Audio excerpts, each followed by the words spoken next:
За сайн байцгаана уу сонсогчдоо. Үндэсний баяр наадмын мэнд хүргье. За өнөөдөр бид одоо энэ баяр наадам болж байгаатай холбогдуулан энэ сонирхолтой бүхний одоо допингийн маргаан шийдвэрсэн шүүхийн шийдвэрийг та бүхэндээ танилцуулахаар бэлтлээ. За тэгээ өнөөдрийн шийдвэрийг Мега маань ерөнхийд нь та бүхэнд танилцуулж ярьж өгөх юм аа. За ингээд шийдвэртээ орцгоё. За тий. За бүгдээрээ сайхан наадж гэнэ үү? Мега Оёка 2 байна. Тэгээд бид хэд ер нь бол аа сая бол усын баяр наадам аягүй гоё болоод нөгөө тим орхон баяр, тим Батсуур гэдэг хоёр юунд хуваагдаж байгаа сайхан хэрэлдэж авлаа гэдэг шиг. Тэгээд тэгж явах явцад ер нь бол нөгөө бичсэн хуваарьт дугаараа киплж жагаад ер нь бас энэ бүх мөхтөр чинь сонь сайхан юм юу болт юм болоо. Тэгэл мэдээж нөгөө бас хууль муултай дүрм журамтай юм спортын юу учраас бас маргаан байж магадгүй. Тэгэхээр энийг ер нь хайж үзье гэж шийдээд тэгээд үндэсний бүхтэй холбоотой нэгэн маргааныг олж өнөөдөр ярих гэж утсан байгаа. Тэгээд яг хуу ер нь бол нөгөө бид нар чинь одоо энэ улсын баяр наадмын допингтой холбоотой тэр юунуудаар бол нөгөө хэвлэлийн мэдээ зэднээс амар сайн хараад ер нь мэдээлэлтэй байгаад байдаг шүү дээ тий. Тэгэхээр ер нь тэр нөгөө хэвлэлийн мэдээнүүдийн цаана яг шүүхийн шийдвэр нь яаж гараад юу болсон бэ гэдгийг л ер нь ярьж өгье. Бас нөгөө амар сонирхолтой кейс бол биш гэх юм уу тий. Ерөөхдөө манайх нөгөө хэвлэлийн мэдээнээс бас юу болсон бэ гэдгийг бас мэдж байгаа учраас харьцангуй тийм юу кейс байх болов уу гэж бодож байна. За тэгээ маргаан дугаар.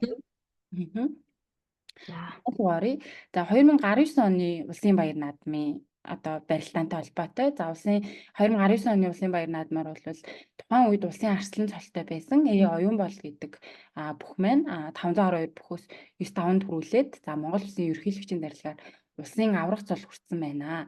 За тэгээд яад үгүй гэж тэгэхээр үндэсний баяр наадмын тухай хууль гэж байдаг. Үндэснийх баяр наадмын тухай хууль. За тэр хуулийн 14-2-т бол тухайн үед юу гэж заасан байсан бэ гэхээр улсын баяр наадамд 16 үлдсэн бүхчүүдээс бол энэ нөгөө бидний допинг гэж хэлж заншсан сэргээшин шинжилгээ аваад тэгээ бүхчүүдийн шээсний дээжийг нь бол олон улсын итгэмжлэгдсэн лабораторид шинжилүүлнэ гэдэг ийм заалт байт юм байна. За тэгээд энэ 14-2 гэдэг заалтад сая 23 оны 7 сард өөрчлөлт ороод дөрөвт авсан бүхчүүдээс буюу улсын баяр наадамд 32-т үлдсэн бүхчүүдээс нөгөө энэ шинжилгээг авдаг болсон юм билээ. Сэргээшин шинжилгээг өмнө 16 бүхөөс авдаг байсан бол одоо баяр наадмаас эхлээд бол 32 бүхөөс авдаг болж байгаа юм билээ. За түүнчлэн 25 оны наадмаас эхлээд бүр нөгөө юунууд биш тэ аймагуудын баяр наадам тэгээд тэд нартай адилдах тийм баяр одоо томоохон хэмжээний баяр наадмын шүгээн дөрөвт үлдсэн бүхчүүдээс бас энэ допингийн шинжилгээ авахар болсон юм билээ хуулийн зохицуулалтаар. Ирэх жилээс юм биш тий? Тийм 25 оны наадам аймгийн наадмуудаас эхлээд гэсэн үг юм байлээ. За тэгээд өмнө нь бол одоо 19 онд бол нөгөө 16 бүхөөс авдаг байсан учраас одоо энэ оюун бол гэдэг хүмүүс маань төрөөсөн учраас шинжилгээгээ болвол өгсөө.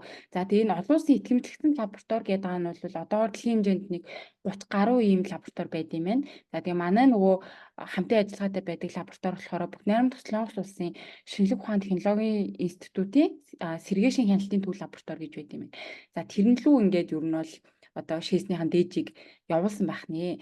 За тэгээд нөгөө тамирчид яаж нөгөө допингийн шинжилгээ өгдөг вэ гэдэг бас айгүй сонирхолтой байж магадгүй нөгөө А дээж Б дээж тэгвэл чи тэр Б дээжээ шинжилүүлэхгүй юу гэж амар их хэрүүл болдог штеп. Тэгээд тэрийг зүгээр батхан тайлбарлахад тамирчид болохоор допингийн шинжилгээ өгөхдөө эмчийн хяналтанд ор А Б гэсэн тийм 2-5-нд ер нь бол шээдэг юм байна. Тэгээд тэр савтай шээсийг нь болохоор тамирчин өөрөө ингэж лацтаж таглаж нөгөө код модоо дээр нь ингэж нааж магаад нөгөө шинжилгээ өгдөг шүү. Тэгэнгүүтээ нөгөө А савтай шээсийг нь болохоор шинжилгээний цааш нь илгээчдэг юм байна. За тэгээ Б-г нь болохоор хадгалцдаг юм шиг байгаа эндээ. За тэгэнгүүт хэрвээ нөгөө допингийн шинжилгээний хариу нь одоо эерэг буюу нөгөө допингийн төрлийн бодисууд илэрсэн гэж үзэх юм бол тэр тамирчин хэрвээ өөрөө хүсэх юм бол ажлын 10 өдрийн дотор болохоор би энэ хариугаа хүлээн зөвшөөрөхгүй байна. Тэгэхээр тухайн үед нөгөө авч исэн Б дээжээ дахин шинжилүүлмээр байна гэдэг хүсэлтэд гаргаад тэгээд дахиад Б дээжээ ингэж шинжилүүлж болдог зохицуулттай юм билээ. За тэгээд одоо энэ Б дээжийг шинжилүүлэх зарлыг нь бол яг тамирчин хувийн зүгээсээ гаргах ёстой гэсэн ийм зохицуулттай байт юм билээ.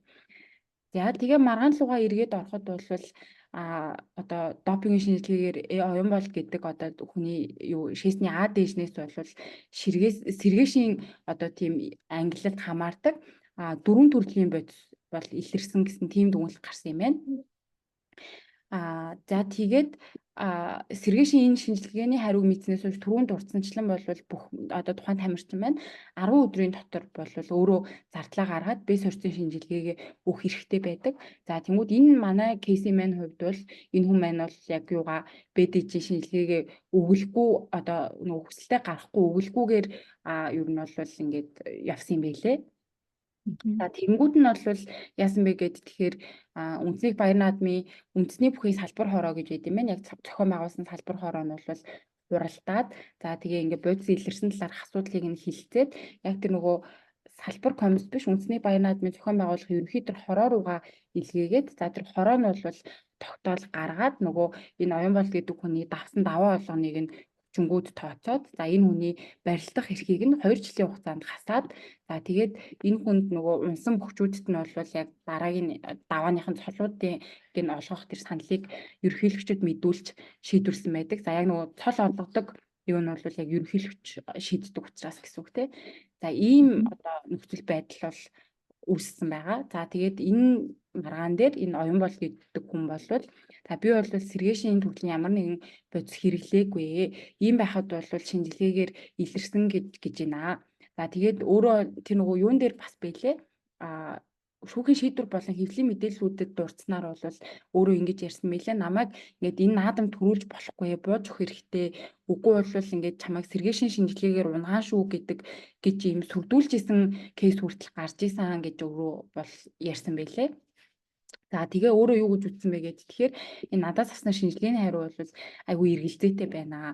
Тэгээ шинжилгээнд энэ нөгөө нэг А-суурь завхаас эхлээ шинжилгээний хариу гарах хүртэл бол ямар нэгэн хууль бус үйл ажиллагаа явагдсан байж болзошгүй гэдэг ийм байдлаар бол шүүхт хандсан байлээ. За тэнгуут нь болохоор анхан шатны шүүх ямар дүгнэлтийг өгсөн бэ гэд тэгэхээр за Нарийн Солонгос улсын төв лабораторийн шинжилгээний дүгнэлтээр бол тэ энэ А-суурьчид допингийн төрлийн бодис илэрсэн байна. Тэнгүүд энэ хүчинтэй дүгнэлтийг үндэслээд энэ хариуцагч нь маргаан бүхий тогтоолыг гаргасан гэж хэлж байгаа. Юу хэлж байгаа вэ гэхээр тэгэхээр нөгөө түрүү ярьсанчлан наадам зохион байгуулах комиссоос нь гаргасан дүгнэлт байгаа шүү дээ тий. Тэр нь нөгөө нэг төв комиссоос гаргасан дүгнэлтөө салбар биш үү? Комиссоос гаргасан. Тэгэхээр тэр маргаан бүхий дүгнэлт чинь өөрөө яасан бэ гэд тэгэхээр энэ лабораторийн шинжилгээний дүгнэлтийг үндэслэж гарсан юм байна. Нэгдүгээрт тий. За тэгэхээр лабораторийн шинжилгээний дүгнэлт чинь өөрөө хүчинтэй юу хүчингүй юу гэдгийг нэгдүгээр бас шүүх шийддэг биш. Хоёрдугаар нөгөө процессынхоо дагуу мэдээж энэ шинжилгээ нь авагдаад процессын дагуу энэ яг их бүхий тэр нөгөө итгэмжлэгдсэн лабораториос ирсэн дүгнэлтийг гаргаж дүгнэлтийг үндэслэж энэ шийдвэр гарсан учраас энэ шийдвэрийг бол үгүйсгэх ямар нэгэн боломж байхгүй байна. За нөгөө талаас энэ итгэмжлэгч нь бол өөрөө А-суурьцын шинжилгээний хариуг авснаас хойш Б-суурьц хийлэх хүсэлтэд бол нөгөө юу яагаагүй тий хуулиар тогтоосон хугацаанд гаргаагүй юм чинь бас энэ тогтоолыг нь хууль бус гэж үзэх бол үндэслэхгүй байна гэж хэлсэн. За тэгээд нэхэмжлэгч нь бол ингээд өөрөө маш эргэлзээтэй байна. Энд чинь яг баталгаатай нотлогдоогүй гэж ингэж маргаж байгаа боловч энэ тайлбар үндслүүд нь өөрөө хэрэг цугласан нотлох баримтуудаар тогтоогдохгүй байна гэж ингэж хэлсэн байгаа. За тэгэхээр мэдээж нөгөө энэ одоо хүчин төгөлдөр тий яг хууль процессынхоо дагуу явсан шинжилгээний хариуг үндэслээд одоо энэ шийдвэр гарсан учраас энэ шийдвэрийг бол ямар нэгэн байдлаар хүчин төгөлдөр бус гэж тогтоох үндэслэл бол байхгүй байна гэж хэлсэн. За тэгээд нэмэх нь яг юу гэж хэлж байгаа вэ гэж тэгэхээр яг тэр нөгөө сэргээшийн шинжилгээний хариуг хууль бусаар өөрчилсөн ч юм уу те одоо тэр шүүхийн шийдвэр гарах одоо үндэслэл босон тэр нотлох баримт нь буюу одоо сэргээшийн шинжилгээний хариуч байт юм уу те тэрийг одоо авсан магадгүй тэр шийсний солилцсон байдаг ч юм уу тийм тохиолдлууд хэрвээ гарч ирэх юм бол тэрийг шинээр илэрсэн нөхцөл байдал гэж үзээд одоо те энэ шүүхийн шийдвэрийг дахин хянах үндэслэл болж болно гэдэг ийм дүгнэлтийг хийсэн байлаа анхан шатны шүүх бол. За тэгээд захиргааны иргэн давтаалтах шатны шүүх бас юу гэж хэлдэг вэ гэд тэгэхээр яг л одоо анхан шатны шүүхийн шийдвэрийг бол хууль ёсны байна гэж үтсэн. За тэгээд юу гэдэг вэ гэд тэгэхээр ер нь бол нөгөө биеийн тамир спортын тухай хуульд зааснараа бол угаасаа тамирчин энэ нөгөө олон улсын допинг эсрэг агентлаг буюу нөгөө WADA гэж нэрлэдэг байдаг. Тэндээс баталсан тэр допингийн хоригдсон жагсаалтад багтсан бодисыг аргыг бол хэрэглэхийг хориглоно гэж заасан. Тэгээд одоо энэ илгээсэн шинжилгээнээс нь бол энэ жагсаалтад дурдсан бодис бол илэрсэн байна. За тэгээд яг нөгөө юуг өөрчилсөн бэ гэд тэгэхээр нэг юм өөрчилсөн байлээ. Юу вэ гэд тэгэхээр үндэсний баяр наадмын тухай хуулийн 14-ийн 1-т болохоор юу гэж заасан бэ гэд тэгэхээр нөгөө сэргээш хэрэгсэн хэрвээ одоо юу яасан тогтоогдсон тохиолдолд тухайн баяр наадамд нэг бол оролцуулахгүй байх. За эсвэл баяр наадмын байр шагналыг олохгүй байх. За тэгээд баяр наадамд оролцохгүй байх эрхийг 2 жил хүртэл хугацаагаар хасах гэсэн ийм 3 төрлийн шийтгэлийн аль нэгийг оногдуулах юм байна л та. Гэсэн Сонгох санкцтай. Тэнгүүд болохоор яг энэ маргаан бүхий актаар оюун болдод болвол те 2 жилийн хүртэл хугацаагаар энэ нөгөө барилдах эрхийг нь хасаж шийдвэрлсэн. Тэгээ яагаад нөгөө энэ одоо 2 жил гэдэг чинь хамгийн дээд хугацаа наваа штэ те. Тэнгүүд яагаад энэ 2 жил вэ гэдгээ одоо хамгийн дээд хугацаагаар өгсөн бэ гэдгээ ингэж тайлбарлалгүйгээр те хамгийн одоо хүнд шийтгэлүүдийг нь өгсөн байгаа нь үндэслэхгүй байна гэж үзээд тэгээд энэ 2 жилийн хугацааг нь бол 1 жил болгож бууруулсан юм билээ. За тэгээд болохоор улсын дэд шүүх рүү бас хандсан байгаа энэ хүмүүс. За тэгээд улсын дэд шүүхийнх нь тогтоол болохоор нууцлалтай байгаа мэлээ. Нөгөө шүүх цэгмэн дээр нууцлалтай. Тэгээд тэр түүнтэй танилцахыг хүсэх юм бол улсын дэд шүүхийн хамгаалын газар руу хүсэл гаргаж иж танилцах тийм боломжтой байсан. За гэхдээ яг юуны хувьд шийдлийн хувьд бол давтаалтагчдын шүүхийн шийдвэрийг хэвээр үлдээсэн ийм юу гарсан мэлээ. За тэгээд яг сүүлийн үеийн апдейт гэх юм бол 2024 оны 4 сарын 22 буюу саяхан энэ оюун бол гээд бүх маань болохоор бас шинээр илэрсэн нөхцөл байдал одоо үүслэе гэж үзээд бас дээд шүүх рүү хүсэлт гаргасан. За тэгээд хүслийг нь бол шинээр илэрсэн нөхцөл байдал бол тогтоогдоогүй байна. Энэ бол шинээр илэрсэн нөхцөл байдал биш байна гэж үзсэн. За тэгээ нөгөө тэр хүний яг ямар үндслээр одоо гаргасан бэ гэдг нь бас яг нийтэд ил биш байсан болохоор сайн харж чадаагүй. Өөрийнх нь ингээд зургийг нь дараад оруулсан байсан нэг одоо хүсэлтийн эхний нүүр бол байсан. Тэрэн дээр яг үндслээ бол тодорхой дуртаагүй. Яг нөгөө өмнө энэ 3 шатны шүүхээр маргаж исэн үндслүүдээ ер нь ингээд дуртчихсан байсан байгаа. Тэгэхээр ямар ч тач улсын дэд шүүхээс шинэрлсэн нөхцөл байдал гэж үзээгүй. Тэгээд энэ сүүлийн одоо шийдэл маань бол одоогоор хүчин төгөлтөр хэвээр байгаа байх нэ. За тэгээ өнөөдөр ярих гэжсэн кейс маань бол яг энэ үрээд дуусж байна. Тэг яг нөгөө нэмээд өөрийнхөө бодлыг хэлдэг шүү дээ бид нар гэдэг шиг. Тэг яг нөгөө тэрийг ярихад бол бид чинь ингээл яг жил болгоны наадмын дараа допингийн юу гээл асуудал гарч ирдэг те. Тэгээл за тэрнээс илэрлээ, энээс илэрлээ гээл ингээд ярьж идэг. Тэгвэл энэ бол ингээд 19 оны маргаан одоо болтол ингээд те хүсэлтэд гаргаад ингээд маргаантай хിവэрээ ингээд явж байгаа. Тэг яг зүгээр 19 оны маргаан тэг өнгөрсөн жилийн бас төрүүлсэн бөхөөс допинг илэрсэн гээд бас яваад байгаа. За тэр болохоор процессын хувьд юу яасан? Монгол улсын чи ямар хүн блэ? Бадарч мөн Бадарч тий. Тэгээд төрүүлсэн бөхөөс бас допинг илэрсэн. Тэгээд тэр хүмүүс маань болохоор одоо бас маргаантай явж байгаа. Тэгээд тэр маргаан процессын хувьд болохоор шүүхтэр биш спортын олон улсын арбитр дээр маргаан явж байгаа юм билэ. Тэгээд ер нь тэр илүү бас сонирхолтой байж магадгүйгээ хайж үзсэн боловч нөгөө арбитрийн шийдэл нь арай эцэлтэйгүй байгаа ч юм уу эсвэл нөгөө нууцлалтай холбоотойгоор бас бүрийн ихээр нөгөө арбитрийн шийдвэрийг танилцуулж тавьдаггүй юм шиг байлаа. Одоо нөгөө шүүх цэгмэн энэ төр шиг. Тэгэхээр тэр маань бол олдоогүй болохоор энэ маргааныг ярьсан.